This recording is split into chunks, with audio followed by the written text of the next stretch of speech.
Kejaksaan Tinggi Sulawesi Selatan berhasil menangkap dan mengamankan seorang oknum jaksa gadungan berinisial AM alias Pung dan seorang pegawai pemerintah dengan perjanjian kerja paruh waktu pada Balai Penataan Bangunan, Prasarana dan Kawasan atau BPBPK Sulsel, inisial R. Operasi tangkap tangan atau OTT ini dilakukan pada Jumat 9 Januari 2026. OTT ini merupakan tindak lanjut dari laporan masyarakat terkait adanya oknum yang mengatasnamakan sebagai jaksa pada Kejaksaan Tinggi Sulsel yang dapat melakukan pengurusan penanganan perkara. Pertama, terduga pelaku melakukan pengurusan perkara tindak pidana khusus. Aksi ini bermula pada Mei 2025. Setelah adanya konferensi pers kasus dugaan korupsi perjalanan dinas fiktif periode tahun 2022-2023 di Balai Penyediaan Perumahan Sulawesi III. Terduga pelaku AM dibantu oleh terduga pelaku R, mendatangi rumah korban IS di Jalan Andi Jema, Makassar. Dalam pertemuan tersebut, R meyakinkan IS bahwa AM adalah seorang jaksa yang bertugas di Kejati Sulsel yang mampu menghentikan penanganan perkara korupsi yang ditangani Pitsus Kejati Sulsel. Atas klaim tersebut, pelaku meminta imbalan sebesar 45 juta yang dibayarkan secara bertahap melalui transfer bank dan tunai. Para pelaku juga meminta IS untuk segera mengaburkan harta kekayaan dengan cara mentransfer uang yang ada pada rekening IS ke rekening AM, serta melakukan tarik tunai sebagai upaya perintangan proses penyidikan. Pelaku AM juga telah berupaya menghubungi via WhatsApp pejabat terkait dalam kasus nanas yang saat ini sementara dalam penyidikan tim Pitsus Kejati Sulsel.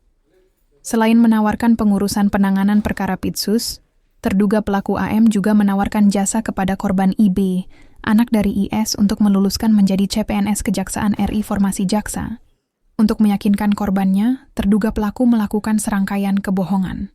Di antaranya meminta uang bertahap sejak bulan Juni dan Oktober 2025 dengan total 170 juta rupiah sebagai biaya pengurusan.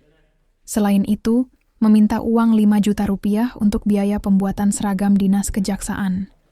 Meminta uang 5 juta rupiah untuk biaya tiket pesawat dan akomodasi hotel di Jakarta, guna meyakinkan korban seolah-olah pengurusan sedang berjalan. Bahkan, pelaku sempat meminta uang kedukaan sebesar 10 juta rupiah dengan dalih anaknya meninggal dunia. Kepala Kejaksaan Tinggi Sulsel, Dr. Didik Farkan mengatakan, terduga pelaku telah diamankan untuk menjalani pemeriksaan lebih lanjut, guna proses hukum sesuai peraturan perundang-undangan yang berlaku. Kejati Sulsel juga mengimbau masyarakat selalu waspada terhadap oknum internal dan eksternal. Kejaksaan yang menjanjikan kemudahan dalam pengurusan perkara atau penerimaan pegawai baik PNS maupun P3K, terlebih dengan meminta sejumlah uang. Kejati Sulsel menegaskan, atas perbuatannya, pelaku AM dan R diduga melanggar Pasal 21.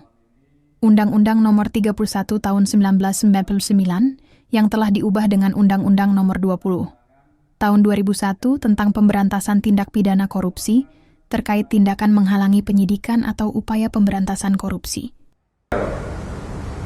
Untuk sementara, pelaku AM dan R ini diduga melanggar pasal 21 Undang-Undang Nomor 31 Tahun 1999 yang telah diubah dengan Undang-Undang Nomor 20 Tahun 2001 tentang pemberantasan tindak pidana korupsi terkait tindakan menghalangi penyidikan atau upaya pemberantasan korupsi atau obstruction of justice.